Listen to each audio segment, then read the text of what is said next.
자, 추석 연휴가 끝나기가 무섭게 부동산 시장에 정말 거대한 폭탄이 하나 떨어질 예정입니다. 정부가 드디어 칼을 빼들었는데요. 오늘 이 시간에는요, 곧 닥쳐올 이 강력한 부동산 규제들이 대체 무엇인지, 그리고 이게 우리한테 어떤 영향을 미칠지 하나하나 속 시원하게 짚어드리겠습니다. 아니, 정부가 왜 이렇게까지 서두르는 걸까요? 이 숫자 하나 보시면 바로 이해가 되실 겁니다. 올해 들어서만요, 서울 아파트 전체 가치가 무려 150조 원이나 늘어났다고 합니다. 상승률로 보면 9.3%인데 이게 전국 평균의 2배가 넘거든요. 말 그대로 나홀로 폭등을 하고 있는 거죠. 자, 그럼 오늘 이 복잡한 이야기를 어떻게 풀어갈 거냐면요, 이렇게 5단계로 나눠서 살펴보겠습니다. 우선 지금 집값이 얼마나 뜨거운지 현실부터 보고요, 정부가 던질 규제 폭탄은 뭔지, 그래서 당장 내 집 마련은 얼마나 더 힘들어지는지, 그리고 이걸 두고 정부와 서울시가 어떻게 다른 생각을 하고 있는지, 마지막으로 앞으로의 전망과 전략까지 차근차근 짚어보죠. 네, 그럼 첫 번째 순서, 도무지 멈추지 않는 집값입니다. 과연 시장이 얼마나 과열됐는지 말로만 듣지 마시고 데이터로 직접 한번 확인해 보시죠. 여기서 진짜 주목해야 할 건요, 그냥 올랐다 이게 아니에요. 바로 그 속도입니다. 속도. 9월 첫째 주만 해도 0.08% 오르던 게 마지막 주에는 0.27%가 됐어요. 상승폭이 한 달 만에 3배 넘게 가팔라진 겁니다. 이건 뭐 시장에 스스로 진정될 기미가 전혀 안 보인다는 아주 강력한 신호죠. 근데 이게 또 서울 전체가 다 똑같이 오르는 게 아니더라고요. 소위 한강벨트라고 불리는 성동구나 마포구, 광진구 같은 특정 지역들이 상승세를 주도하고 있는데요. 심한 곳은 일주일에 거의 0.8%씩 오를 정도니까 말 그대로 이 지역들이 전체 시장을 끌고 가고 있는 거죠. 자, 상황이 이렇다 보니 정부도 가만히 있을 수는 없겠죠? 그래서 많은 사람들이 규제 폭탄이라고 부르는 아주 강력한 대책을 준비하고 있습니다.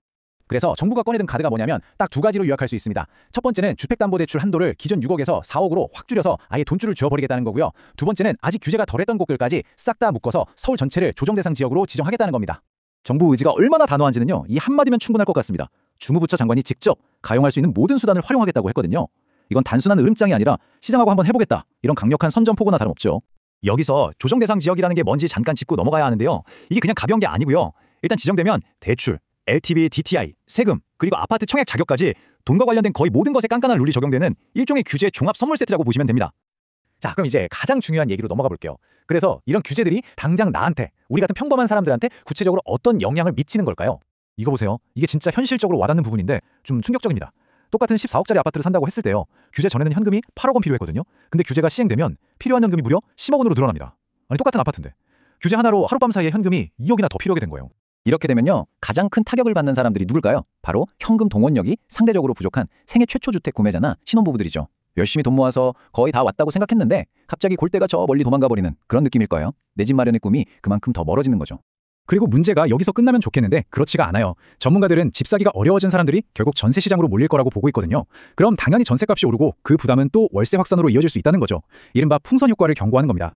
근데 여기서 상황을 더 헷갈리게 만드는 게 하나 있습니다. 바로 집값 잡는 방법을 두고 중앙정부랑 서울시의 생각이 완전히 다르다는 거예요. 말 그대로 동상이몽이죠. 여기 보시면 차이가 명확하죠. 중앙정부는 대출 조이고 세금 올리고 이렇게 사지 말라고 수요를 억제하는 데 집중하고 있어요. 반면에 서울시는 신속통합기획 같은 걸로 재개발 속도를 높여서 집을 더 짓겠다, 즉 공급을 늘리는 데 힘을 쏟고 있습니다.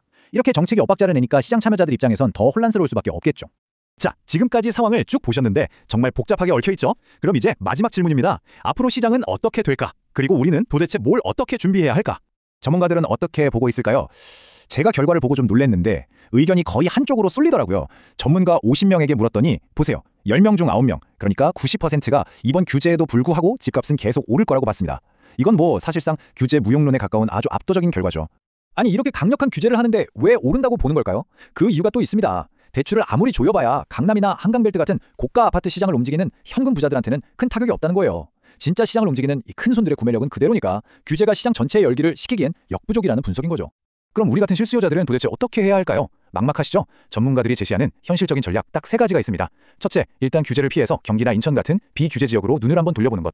둘째, 자격 조건이 된다면 정부가 지원하는 정책자금 대출을 최대한 활용하는 것. 그리고 마지막으로 너무 조급해하지 말고 조금 더 시간을 갖고 자본을 축적하면서 기회를 엿보는 장기적인 계획을 세우는 겁니다. 결국 이 모든 상황은 이 하나의 질문으로 모아집니다. 정부는 규제라는 아주 강력한 창을 꺼내들었고 시장은 수요와 공급이라는 보이지 않는 방패로 맞서고 있습니다. 과연 이 싸움의 승자는 누가 될까요? 정부의 인위적인 힘이 시장의 거대한 흐름을 정말로 이길 수 있을까요? 앞으로 몇 달, 이 싸움의 결과를 우리 모두가 지켜봐야 할 것 같습니다.